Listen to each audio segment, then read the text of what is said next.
Capítulo 108. Apesar de ainda não ter amanhecido, o subsolo bem ventilado, mas silencioso e escuro, estava iluminado por lâmpadas a gás.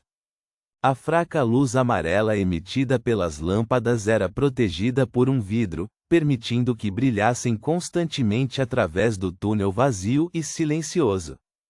Klein estava sentado na sala de guarda, folheando casualmente os jornais, revistas e livros empilhados em sua frente. Ele também direcionou sua atenção um pouco para fora, para impedir qualquer um de entrar no portão Chanes. Seu casaco e cartola estavam pendurados no cabideiro perto da entrada, enquanto que sua bengala estava encostada na parede, onde podia ser facilmente alcançada.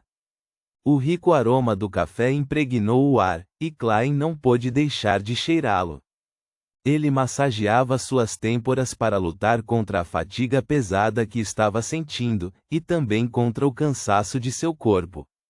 Como um estudante universitário na Terra, muitas vezes dormia às 5 da manhã e acordava ao meio-dia. Nos últimos 2 a 3 anos de sua vida profissional, ele costumava ficar acordado a noite toda, a ponto de poder participar do trabalho energeticamente no dia seguinte. No entanto, era tudo graças aos jogos que eram divertidos demais, aos romances que eram interessantes demais, aos programas de televisão e aos filmes que eram divertidos demais. Obviamente, este mundo não possuía nenhuma dessas coisas necessárias para ficar acordado a noite toda. Fala sério, Imperador Roselli. Se você quer ser o melhor, faça isso corretamente. Despeje sua vida limitada em um empreendimento ilimitado. Conduza as pessoas deste mundo para a era da informação. Murmurou Klein silenciosamente. Ele só podia se consolar com a existência de jornais, revistas e romances cada vez mais interessantes. No começo, ele queria se concentrar em seus estudos para restringir sua sonolência. No entanto, na prática, isso conflitava com seu dever. Uma vez que entrasse nesse estado, ele facilmente ignoraria qualquer movimento externo e qualquer mudança na situação do portão Chanes. Ufa! Klein pegou sua xícara de café e assoprou com cuidado. Ele tomou um gole e deixou o sabor aromático passar pela boca antes de deixar o líquido fluir lentamente pela garganta.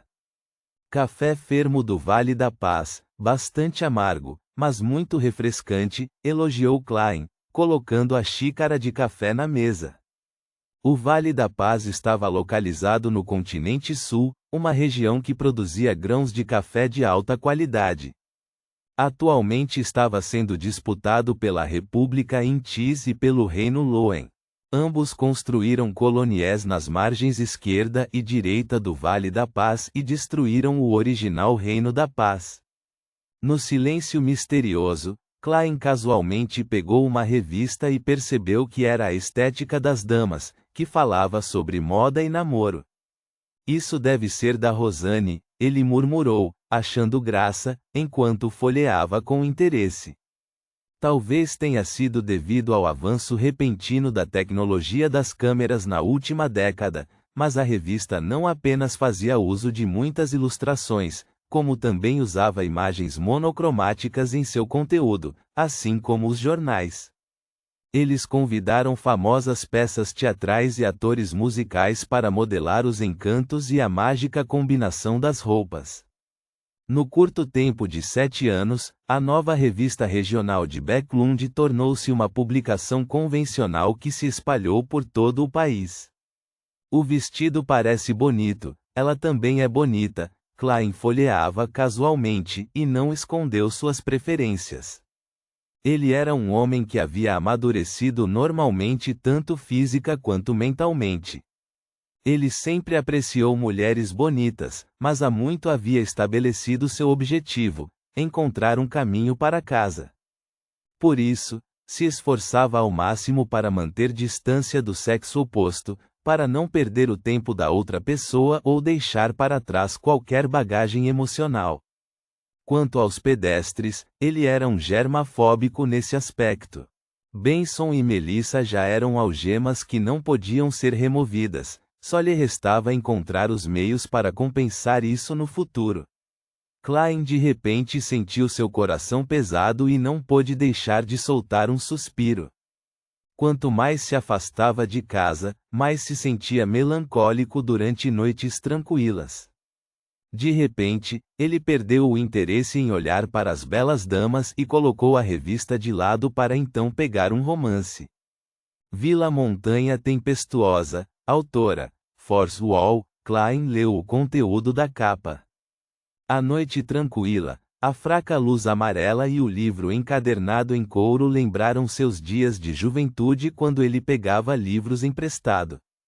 Ele continuou a ler simplesmente por causa do sentimento nostálgico. Vila Montanha Tempestuosa era um romance sobre Lady Sissi, que tinha 1,65 m de altura e pesava 98 libras, mais ou menos 44,5 kg. Era a história dela embarcando como professora particular na Vila Montanha Frus. 1 libra é cerca de meio quilo. Essa é Jane Eyre de um mundo alternativo? Klein passou seus dedos contra o papel liso enquanto tentava adivinhar o conteúdo subsequente. No entanto, quando pensou que se tratava de um romance, um espírito maligno surgiu na história. Quando acreditou que era uma história de fantasmas, Lady Sissi se revelou como detetive e fez uma dedução maravilhosa.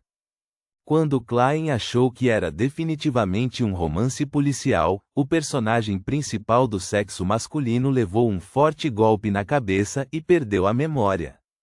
Então, tornou-se um drama de cortar o coração.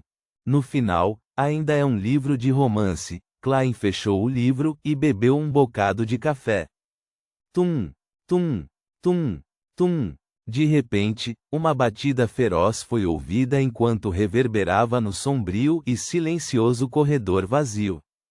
Klein pulou em choque e imediatamente ficou tenso.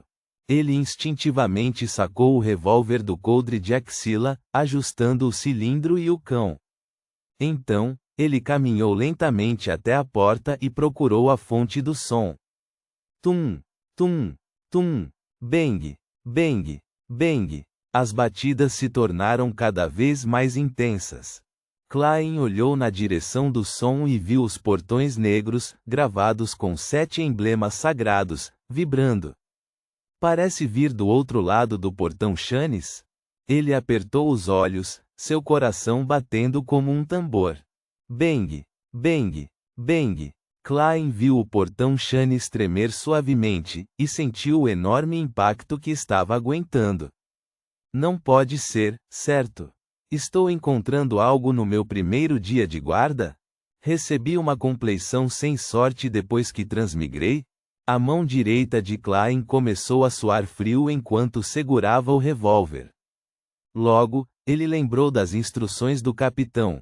Não abra o portão Chanes, não importa o que você ouça, a menos que seja aberto por dentro. Será que se trata de um fenômeno normal? Klein de repente se acalmou. Bang, bang, bang, tum, tum, tum. A comoção do outro lado do portão Chanes cresceu em intensidade, mas os pesados portões de metal preto apenas tremeram. Fora isso, não mostrava qualquer sinal incomum. Isso é normal. Eu quase morri de susto, murmurou Klein antes de se preparar para retornar à sala de guarda. Nesse momento, ele ouviu um ruído excruciante. Ele olhou para o pesado portão Chanes tremendo quando uma abertura apareceu em sua superfície. Zing! No barulho estridente, os olhos quase fixos de Klein viram uma figura. Sua altura era do comprimento do braço de um humano, e ele usava um traje típico da realeza clássico, preto e miniaturizado, e havia uma mancha bem visível em sua vestimenta. Tinha um rosto não tão requintado, olhos negros e lábios bem fechados. Era um boneco de pano de brinquedo. Naquele momento, quando Klein estava subconscientemente erguendo sua arma para mirar, o boneco de pano se inclinou pesadamente na fenda do portão Chanes e desenrolou o papel que estava segurando. Havia muitos símbolos misteriosos no papel, alguns que Klein conhecia e outros que ainda precisava aprender. Juntos, eles formavam um olho vertical. Klein ainda não tinha entendido a situação quando o boneco de vestimenta real foi subitamente arrastado de volta por uma força disforme para dentro do portão Chanes. Cric! O portão Chanes se fechou mais uma vez, sem mais sons de batidas ou pancadas. O andar subterrâneo recuperou sua tranquilidade e silêncio como se nada tivesse acontecido. Eu tenho que informar ao capitão que o portão Chanes foi aberto por dentro.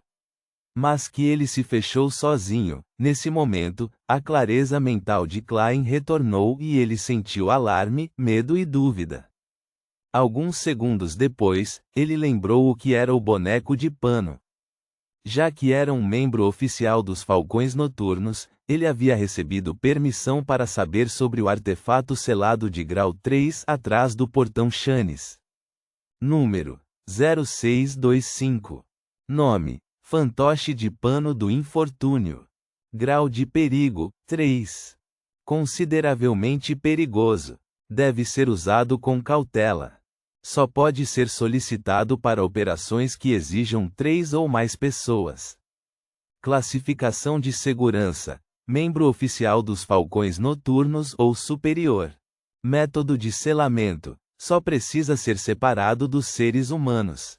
Descrição: o boneco de pano está usando um traje de realeza, popular por volta de 1300.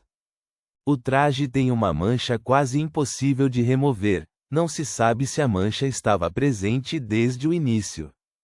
Em alguns casos trágicos de crises financeiras familiares registradas em Tingen, a polícia notou a existência do boneco. Ele sempre era colocado no quarto das crianças, na mesinha ao lado da cama. Alguns falcões noturnos aceitaram o pedido e começaram uma investigação sobre o boneco. A avaliação inicial determinou que ele causava infortúnio, fazendo com que as pessoas ao seu redor tivessem azar e se encontrassem em perigo. Finalmente, eles morreriam um após o outro. Levou apenas 2 semanas para que o testador chegasse à beira da falência. O boneco não tem traços de vida. Não tem nenhuma inclinação de escapar do selo.